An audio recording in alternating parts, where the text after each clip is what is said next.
que nos hace parte o que nos quiso extender para hablar de un tema tan importante como esa prevención de violencia intrafamiliar. Entonces yo voy a hacer algo y es que voy a intentar compartir la pantalla para que ustedes puedan ver una presentación. Déjenme, yo miro por acá y ustedes me dicen si están viendo la pantalla. ¿Están viendo la pantalla ahí ustedes?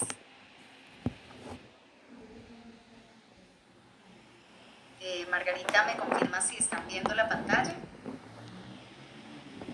Sí, doctora, la estamos viendo perfectamente.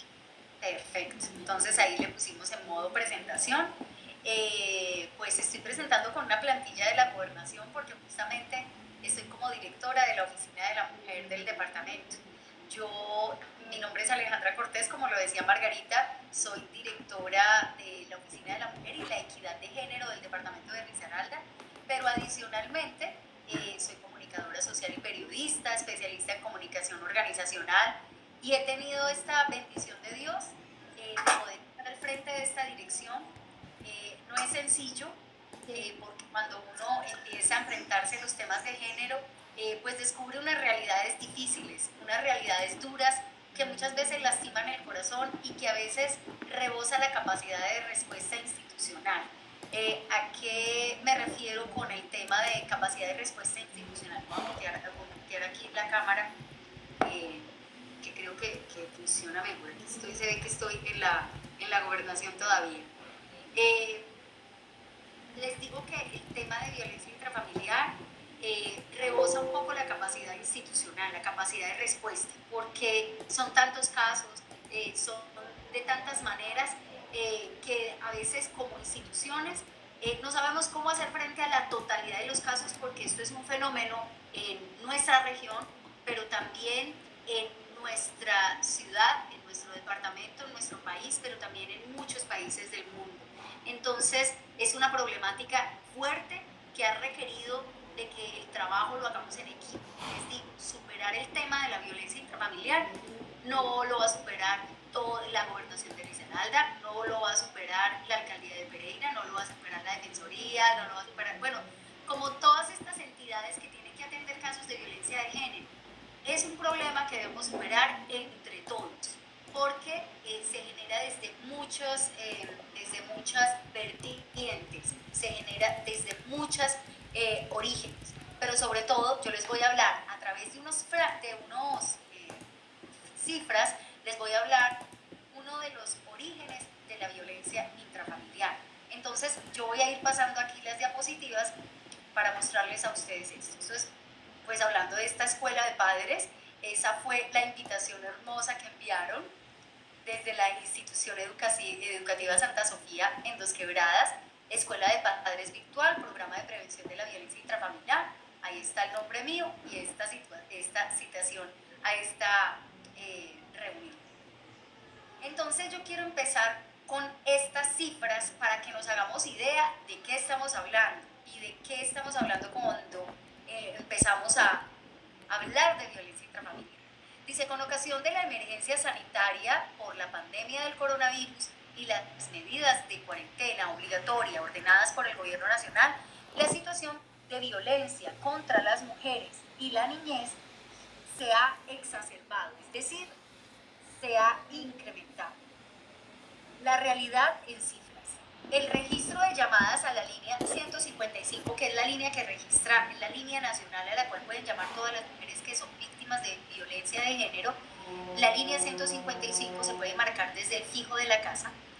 Por violencia intrafamiliar en el periodo del 2020 presenta un aumento del 175.1% con respecto al mismo periodo del 25 de marzo al 23 de abril del año pasado. Entonces, cuando hablamos que solamente entre marzo y abril comparamos las cifras de este año y del año pasado, el de este año creció en el 175.1% el número de casos reportados. Más realidad en cifras. El registro de llamadas realizadas en la línea 123 muestran que el 94% de los 15.898 casos denunciados fueron por violencia intrafamiliar, es decir, 14.991 casos. Al compararlos con el mismo periodo del año pasado, un incremento del 19% en este tipo de casos. Imagínense ustedes esto. A la línea 123 se imagina uno que llama a todo el mundo a reportar diferentes tipos de casos, ¿cierto? Pero de los 15.899 llamadas al 123, 14.991 son para reportar violencia intrafamiliar. Miren qué fuerte es. Y con el tema de pandemia, eso se incrementó. En violencia de pareja se analiza que los casos por semana se aumentaron. Por ejemplo, la primera semana de la cuarentena se reportaron 194 casos de violencia de pareja. Pero la cuarta semana ya habían 275 casos. Es decir, un incremento de 81 casos para la última semana de ese periodo. Hablo de la primera etapa de la cuarentena. El 50% de las víctimas de violencia de pareja están entre los 29 y 59 años, seguido por el 47% que corresponde a jóvenes entre los 18 y 28 años. El Observatorio de la Fundación Feminicidios Colombia registra como sociedad civil que entre el 20 de marzo y el 18 de mayo han conocido 26 feminicidios en todo el país y 17 tentativas y 13 casos en verificación, muchos de estos cometidos frente a los hijos e hijas de las víctimas. A través del buzón virtual de la Procuraduría se han recibido en el mismo lapso de tiempo 551 quejas de la ciudadanía, de las cuales 73 corresponden a quejas por presuntas fallas en la atención de las violencias en razón de género y el sexo. En muchos casos, o en muchos de estos casos, las mujeres víctimas advierten encontrarse en riesgo de feminicidio. Más cifras. Las cifras publicadas históricamente por el Instituto Nacional de Medicina Legal y Ciencias Forenses revelan que las mujeres han sido las principales víctimas de violencia intrafamiliar. Adicionalmente, también se registra una grave situación de las mujeres que ejercen trabajo sexual. Asimismo, se han conocido y reportado casos de trata de personas con fines de explotación sexual en varias ciudades del país.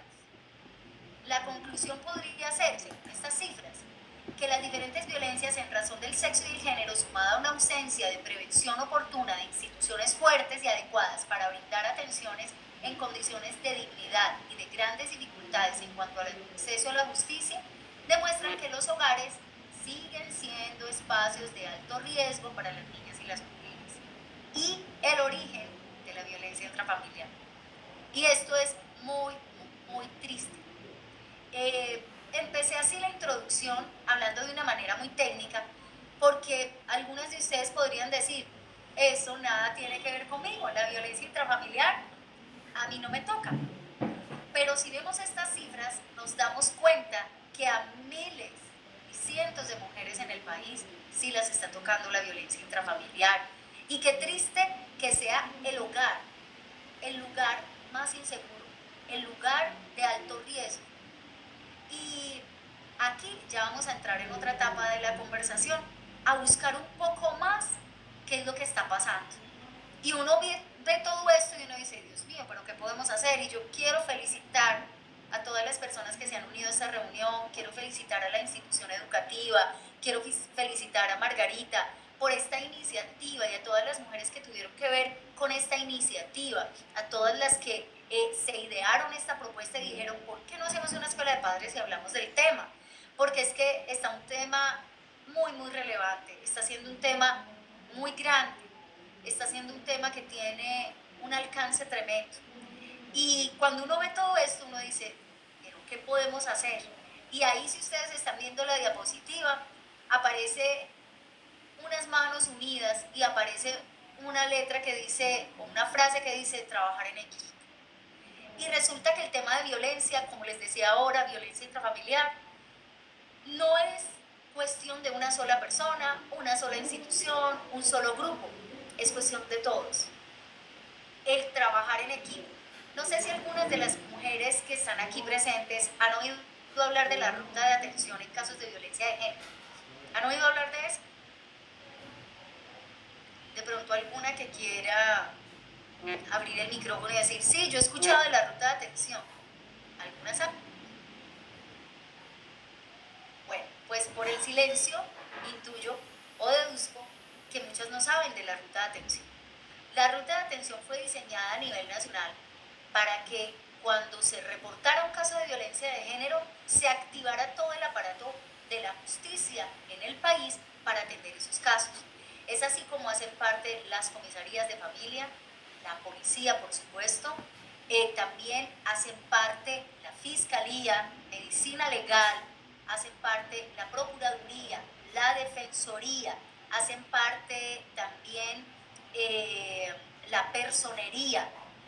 Hoy nosotros entramos como Dirección de la Mujer del departamento a apoyar, a hacer un apoyo, articulando esa ruta de atención. Si alguna mujer es víctima de violencia y acude a alguna de estas instituciones, a la primera institución que acuda debe atenderla y esta debe articular el resto de instituciones que haya necesidad de contactar para poder atender el caso de la mujer. Las más cercanas tal vez son las comisarías de familia, donde podemos ir a atender, o cuando está el acto de violencia en sí, pues la policía.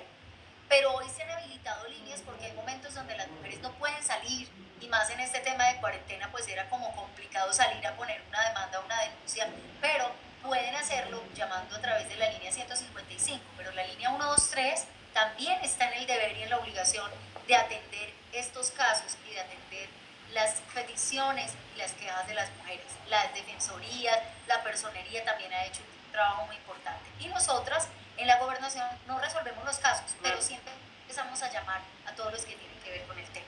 Entonces, eso se los quería dejar en claro para que las mujeres que están presentes en esta sala sepan que pueden reportar los casos de violencia de género y los casos de violencia intrafamiliar. ¿Qué es lo más triste a todos estos papitos que están aquí en esta conferencia? Es que no solo se activó la violencia contra la mujer, sino que al sentirse la mujer agredida y violentada, también descargó parte de su violencia sobre sus niños. Y es que, no nos digamos mentiras, durante esta pandemia todos hemos enfrentado dificultades. Hemos enfrentado dificultades de tipo económico, el tema de estar encerrados. Muchas mujeres, el principal agresor está ahí en casa. El hecho de estar más tiempo con los niños, para aquellas que tienen 2, 3, 4 niños pequeños, y ustedes saben lo que es tratar de trabajar desde la casa, hacer los quehaceres de la casa, pero además atender a los niños, eso es tremendo, no es sencillo. Entonces, si le sumamos, por ejemplo, que de pronto la pareja pueden estar pasando un problema sentimental o un problema de tipo económico, eso empieza a adicionarle estrés y tensión a la relación. Por eso yo quiero que frente a todas estas cifras, nosotros hagamos una mirada muy sencilla. Yo estuve pensando, ¿qué les puedo decir a estos padres? ¿De qué podemos hablar para prevenir realmente? Pues sí, hay una parte técnica, ¿verdad? Entonces uno puede llamar a otros. Lo más importante es no quedarse callado. Lo más importante es no tragarse esta situación. Les cuento, y creo que ustedes lo deben saber, hay tipos de violencia que son física, hay violencia psicológica, hay violencia sexual, hay violencia patrimonial o económica, que es cuando una persona se aprovecha o le quita al otro por completo sus bienes o le quita los derechos a generar cualquier recurso. También hay muchas otras formas en las que se manifiesta la violencia, cuando la persona le impide a la otra no vivir en libertad ni tener una vida digna. Hay muchos tipos de violencia. Lo importante es no quedarse callado y empezar a buscar ayuda. Eso es lo más importante. Y si en una institución no hay respuesta, lo importante es no rendirse y seguir a la siguiente. Pero veamos más, porque yo creo que esto tiene un origen y algo más de fondo. Además, tenemos que hablar de un tema cultural y tenemos que hablar que estamos en una cultura que ha sido tradicionalmente machista y en una cultura donde muchas veces se ha legitimado la violencia o se ha naturalizado. Es decir, tristemente, en algún momento, y yo creo que en algún momento alguna le escuchó decir a la abuelita, mi hija, eso es normal, es que los hombres a veces se estresan. Bueno, cuando hablo de hombres, porque a veces, y se han reportado casos al contrario, donde es la mujer la que ejerce violencia sobre el hombre. Y es muy delicado ese tema. ¿Y saben por qué? Porque los hombres sí que no se atreven a denunciar. Ellos todavía tienen más temor porque es un tabú y un estigma. ¿Qué dirán? Que yo diga que mi esposa o que mi mujer me golpea. Entonces muchos casos que se presentan de hombres abusados sufren en silencio porque no se atreven a decir. Lo triste es que muchas mujeres tampoco se atreven a decir. Pero vamos a ver un poquito más si es un tema cultural y es un tema que nos llama con toda la responsabilidad a ser tolerantes. Yo quiero mostrarles que aquí aparece una diapositiva, quienes están viendo la pantalla compartida. Dice marco legal, la ley 1257 del 2008. Y me encantaría que ustedes le tomaran una fotico, la copiaran, porque la ley 1257 está creada para defender a la mujer y habla sobre todo lo que está diseñado a nivel de país para responder y apoyar a las mujeres que son víctimas de la violencia. Entonces es muy importante que las mujeres se lean esta ley. Esto no es muy largo, se meten a internet, la descargan y la leen. Es muy importante que conozcamos nuestros derechos. Hace poco nosotros tuvimos durante la pandemia, cuando estuvo más fuerte, la línea de la confianza. Y la línea de la confianza era una línea habilitada para que las personas que necesitaran reportar un caso especial o ayuda psicosocial pudieran llamar a esta línea. Cuando llamaron a esta línea, nos encontramos con un caso de una mujer que tenía mucho miedo de separarse, si bien hace mucho tiempo estaba mal con su esposo, porque pensaba que ella quedaba totalmente en la calle. Cuando se le informó que según la ley, la mitad de los bienes deben ser para el uno y la mitad para el otro legalmente. Ella no sabía eso sencillo, y es que a veces desconocemos muchas cosas de nuestros derechos. Entonces la invitación a que lo conozcan. Aquí yo puse una diapositiva donde hablaba de súbele a la tolerancia. Y es el momento para que le subamos a la tolerancia en todos los sentidos. Para nadie es un secreto que somos diferentes y una familia está conformada por personas diferentes. Y hablamos de familias, y aquí puse un papá, una mamá y un niño, pero ustedes saben que hay muchos tipos de familia. Hoy muchas familias están conformadas es por la mamá, la abuela, la tía y los niños. O las familias que están conformadas por cuidadores, porque los papás de los niños se fueron, viajaron y lo dejaron al cuidado de tíos, primos. Entonces digamos que nuestra familia ha cambiado bastante. Ya no es solamente papá y mamá con los niños, sino que hay otros tipos de familia que se están conformando, o como en el caso de cuando se unen parejas y ambos o uno de ellos tiene hijos de otro matrimonio o de una relación pasada. Es ahí donde se pone a prueba verdaderamente la tolerancia, porque todos somos diferentes. Y yo pienso que si hay algo que hacer en este tiempo, en esta pandemia donde nos llamaron a estar más en casa y nos han dicho quédate en casa, es subirle a la tolerancia. Y la verdad eso no es muy agradable, porque ¿qué implica subirle a la tolerancia? Implica en que nos aguantemos varias cositas que usualmente no nos gustan tanto, en que toleremos las debilidades del otro, toleremos cosas que no nos gustan del otro, que empecemos a negociar, que empecemos a decir, ¿y qué tal si? Pero antes de negociar, antes de ponernos en acuerdo con el otro, debemos estar dispuestos a ceder nosotros primero. Porque así es muy sencillo, y cuando uno piensa negociar, dice, claro, voy a hablar con este o con esta en mi casa o en mi familia, porque necesito que deje de hacer tal cosa. Esto que hace no me gusta, esto que hace me molesta, o que no haga tal cosa, no lo aguanto, no me lo tolero.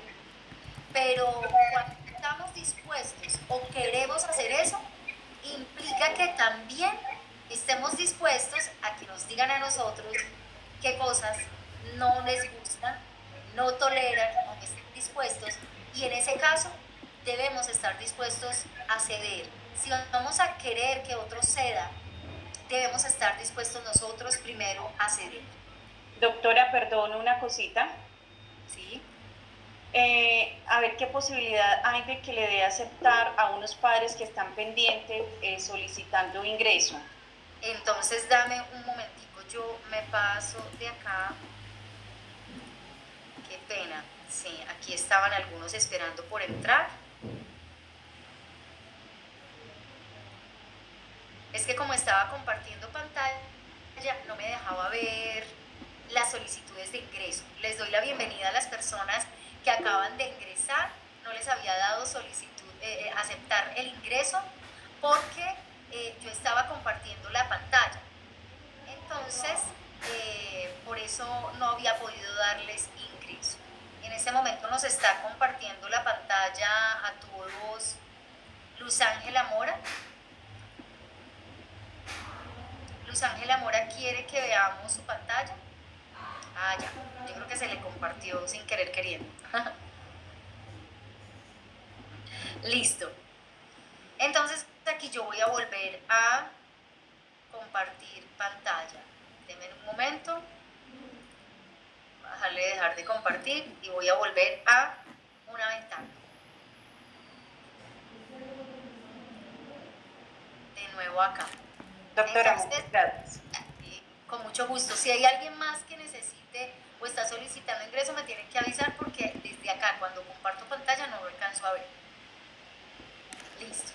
Entonces estábamos hablando de la tolerancia y estaba diciendo que es necesario que nosotros mismos le subamos a la tolerancia. Hay cosas de los niños y yo le escuchaba decir a mi mamá, cuando uno está con un niño, a veces se ofusca un poco. Cuando uno está con un niño todo el día. Cuando está con 2 niños, se ofusca un poquito más. Cuando está con 3 niños, uno siente a veces que se va a enloquecer. Y la verdad, yo no sé a quiénes les ha pasado, pero a veces situaciones con los niños tienden a sacarlo a uno como de sus casillas.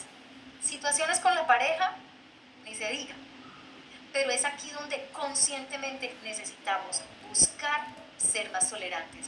Si nosotros necesitamos ayuda para ser tolerantes, también debemos buscarla. Si nosotros necesitamos hablar con alguien, compartir, y es una técnica buenísima cuando tú puedes llamar a otra persona, cuando puedes llamar a un compañero, a una compañera y decirle, mire, estoy viviendo esta situación en mi casa y quiero ver otra manera de observar esta situación, quiero otra mirada. A veces compartir con otros nos ayuda a tener otra mirada. Llamar a otra amiga que sea mamá también, llamar a otra compañera que esté viviendo algo similar, puede ayudar a ver otra perspectiva. Y eso también nos ayuda a aumentar nuestro nivel de tolerancia.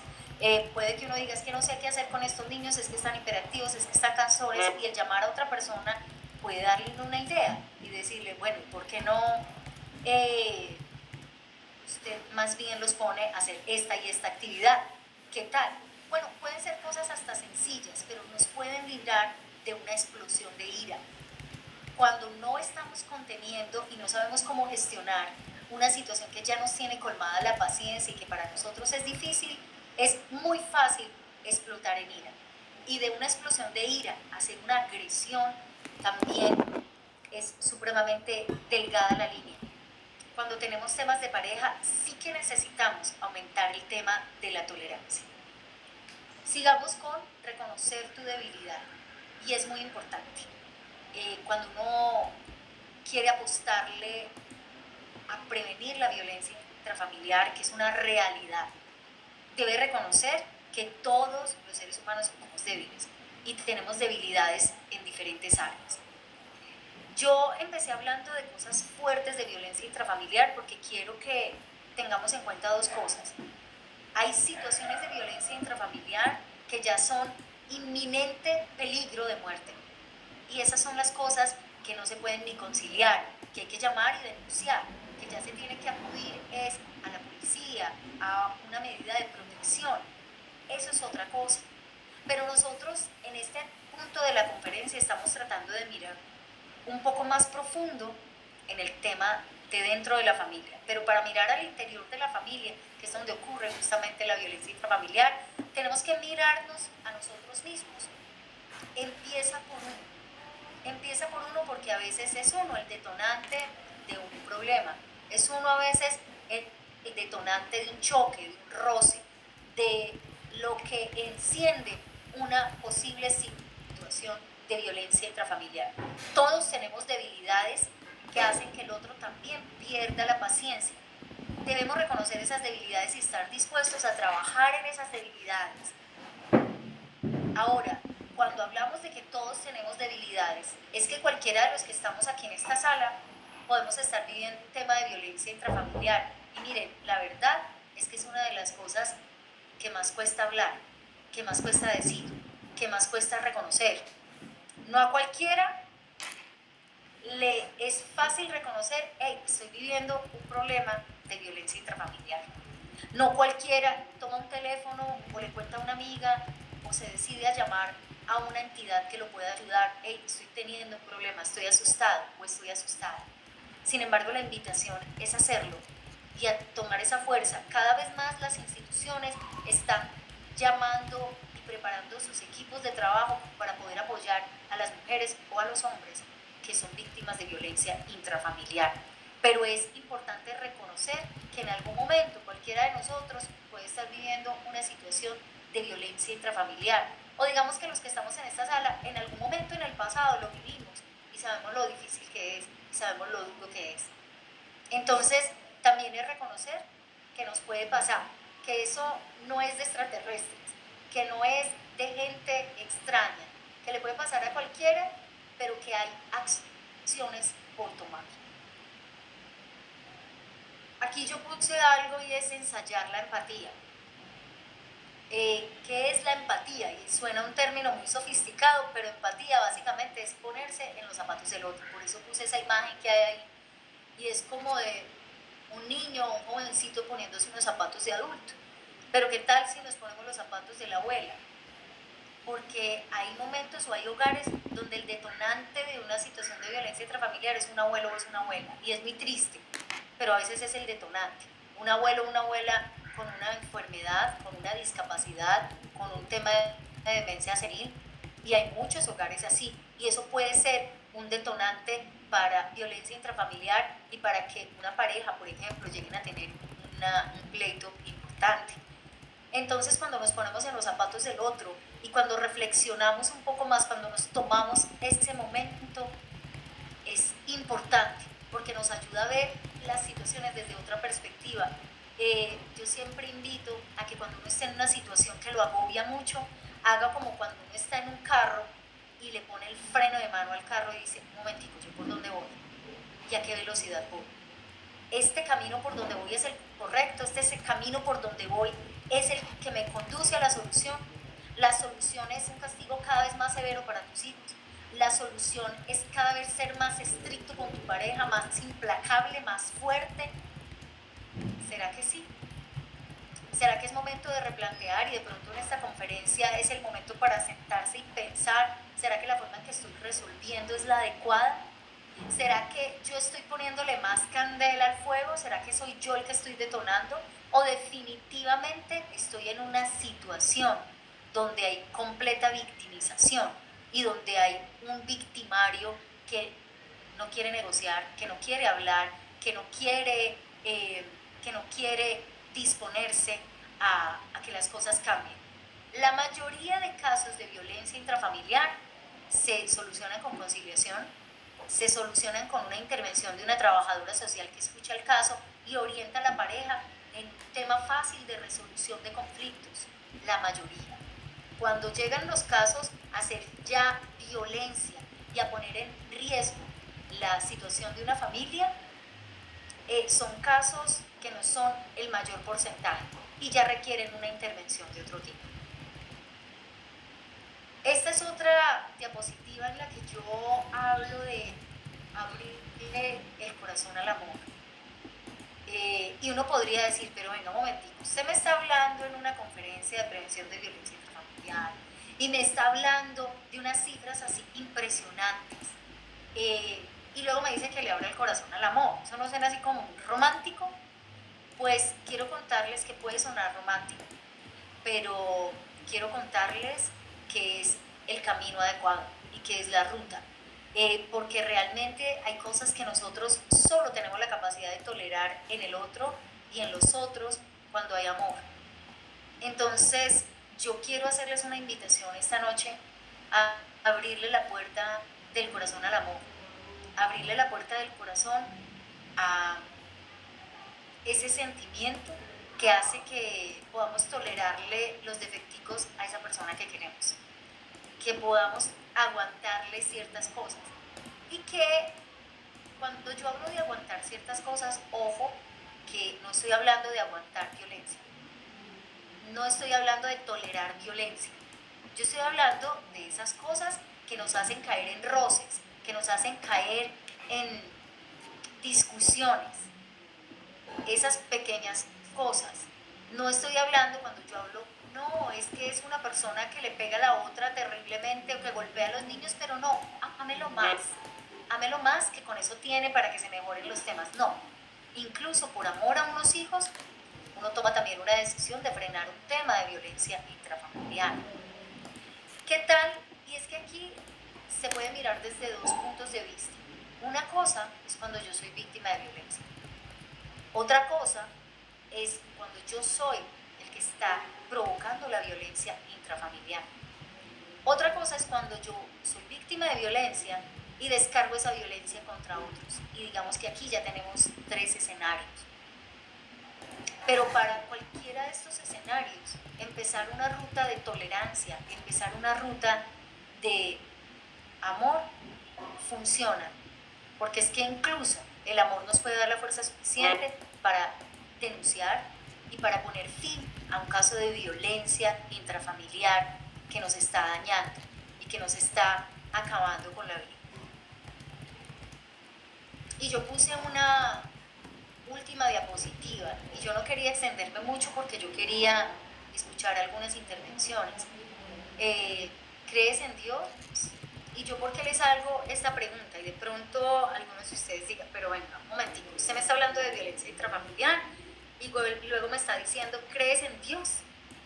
¿Por qué me está hablando de Dios en este escenario y en esta conferencia que al principio empezó tan técnica y empezó como con tantas cifras?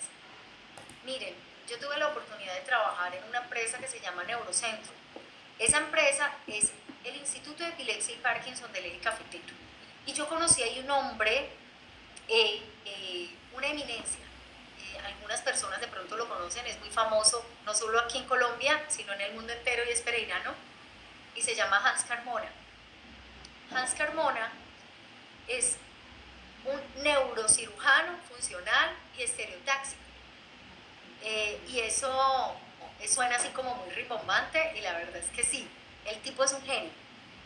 Y cuando él trabajaba casos severos de personas que debían ser intervenidas en sus cerebros, donde tenía que hacer cirugías cerebrales de alto riesgo, tenía que abrirles la cabeza a las personas literalmente, y él tenía que hacer ese tipo de cirugías. Ustedes saben que es la cirugía, ¿qué puede haber más riesgoso de que le abran a uno la cabeza?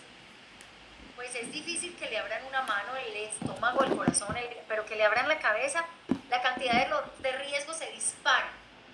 Y él decía cada vez que un paciente llegaba a su consultorio y le decía, ¿usted cree en Dios? ¿O usted en qué cree? Lo invito a que aquello en lo que usted crea más y desarrolle su fe. La verdad es que tenemos un vacío muy grande en los corazones y la mayoría de las manifestaciones de violencia se deben a ese vacío en los corazones. Vacío de amor, vacío de afecto, vacío de cuidado.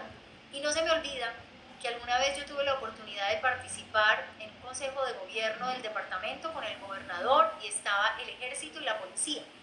Y entonces el ejército y la policía hicieron su exposición y ellos empezaron a mostrar todo el panorama de descomposición social y de los delitos en el departamento.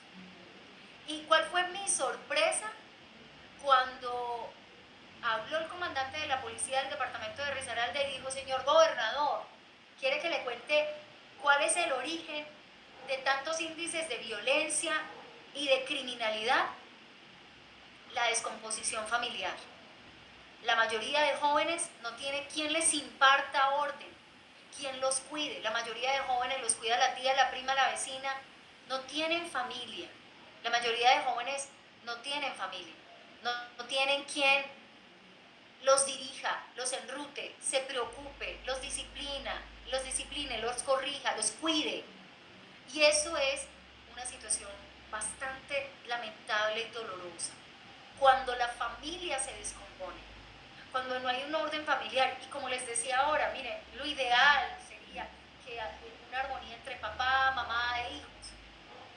les cuento, nuestra familia risaraldenses han cambiado mucho y a veces no está el papá, a veces ni siquiera está la mamá, a veces son los abuelos y unos tíos tratando de cuidar de unos niños.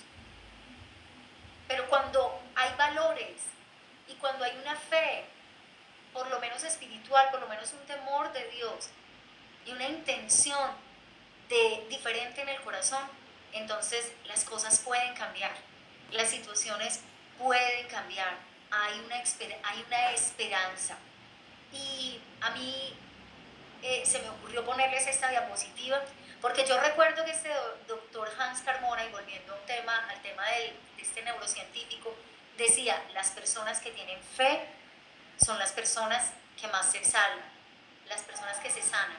Yo he hecho muchas cirugías y cuando vienen personas acá que no creen en nada, que han perdido la fe, que han perdido la esperanza, que no creen ni en Dios, no importa cuál sea, no sé si los que están en esta sala son católicos o cristianos, no lo sé, pero el creer en algo, el creer en un Dios, desde la forma en que ustedes lo vean, llena de esperanza el corazón.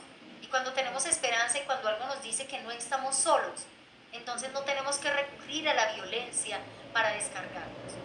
También, les estaba contando ahora, yo soy periodista y escuchaba una...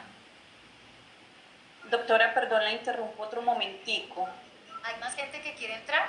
Sí, señora. Espérenme un momento. Vamos a ver acá. No me están saliendo las solicitudes. Aquí no puedo ver las solicitudes. Ahorita me llegaron solicitudes, pero en este momento no están llegando solicitudes. Ya no veo más solicitudes acá. Si quieren les pueden escribir a las personas que enviaron solicitudes para que vuelvan a enviar la solicitud, vuelvan a ingresar, a intentar unirse para darle a aceptar. Por ahora no veo, entonces voy a seguir hablando de este tema. Entonces les decía yo que como soy periodista, pues en algún momento estuve escuchando una crónica, un reportaje radial que decía por qué la gente recurre a la violencia para resolver sus conflictos. La mayoría de las investigaciones apuntan a que la gente recurre a la violencia para solucionar los conflictos cuando ha dejado de creer. Cuando ha dejado de creer en sus instituciones, cuando ha dejado de creer que alguien, una institución, una persona, una entidad puede defenderlos, puede ayudarlos. Y entonces, cuando dejan de creer, dicen, si no me defiendo por mano propia, nadie me va a defender. Ahora, hay diferentes tipos de violencia y diferentes tipos de personas que ejercen la violencia. Hay personas que ya tienen, por ejemplo, comportamientos patológicos y son comportamientos donde ya la persona tiene un problema de agresividad y esto debe ser atendido ya desde una parte psicológica o psiquiátrica. Nosotros no estamos hablando acá de pronto de casos tan extremos que los hay y nos ha tocado ver casos así súper extremos de esa violencia tan cruda, de esa violencia tan fuerte cuando ya hay personas que tienen un comportamiento patológico, un comportamiento criminal que ya debe ser atendido por un psiquiatra y debe ser intervenido por la fuerza pública. Pero digamos que no estamos todavía en el marco de la familia. Entonces, esas diapositivas últimas que yo les presentaba a ustedes, esas palabras tan sencillas, es que miren, uno piensa que la solución está en grandes intervenciones, y sí, miren, hay grandes intervenciones en este momento en todo el tema de violencia, y a nivel mundial, pues para refrenar la violencia se tiene desde la policía y la represión como tal, hasta aumentar el tema de atención psicológica, apoyo psicosocial a las familias, intervenciones desde todo tipo. Pero se los digo, es un problema del corazón humano. El origen de la violencia está en el corazón humano. Y cuando no tratamos el corazón, si nosotros estamos siendo las personas que promueven o que detonan el tema de la violencia de género, es momento para que nosotros lo pensemos. Ahora, yo también quiero invitarlos a que, si ustedes saben de temas de violencia de género en las familias de otros niños de la institución educativa Si ustedes son papás, están aquí en este momento conectados y conocen de otros papás que estén teniendo problemas de violencia, por favor no se queden callados. Y como dice, para que no se nos olvide, ese reconocido periodista que cuando termina las emisiones dice, no se quede callado, denuncie. La verdad es que hay que hacerlo. Cuando nos quedamos callados, los enemigos más poderosos trabajan en lo oculto, en lo silencioso, y es algo que se debe destapar. A veces cuando se destapa se le quita poder, se le quita fuerza, se le quita autoridad. Entonces digamos que uno podría hacer el abordaje de la violencia intrafamiliar desde muchas ópticas, desde muchas miradas. Si tuviéramos a un policía aquí hablándonos, a una persona de la policía, nos hablaría desde todo el abordaje de violencia que hace en la policía. Si tuviéramos un fiscal, si tuviéramos a alguien de medicina legal, si tuviéramos a alguien de la defensoría, si tuviéramos un psicólogo, si tuviéramos un profesor, si tuviéramos a tantas personas acá, nos hablarían desde muchos abordajes. Yo escogí este abordaje el día de hoy para hablarles en especial de la tolerancia, en especial de la empatía, en especial del amor, en especial de creer en Dios, de tener una fe. Y puede ser sencillo, pero puede hacer la diferencia en una familia, en un hogar. El frenar temas de violencia intrafamiliar en este momento en nuestras vidas puede significar la diferencia en la vida de nuestros hijos, de nuestras futuras generaciones. Así que no es agradable, pero es importante meter el diente y actuar con respecto a los temas de violencia intrafamiliar. No sé si alguien tenga alguna pregunta, ya nos quedan unos cuantos minutos. Escuchamos.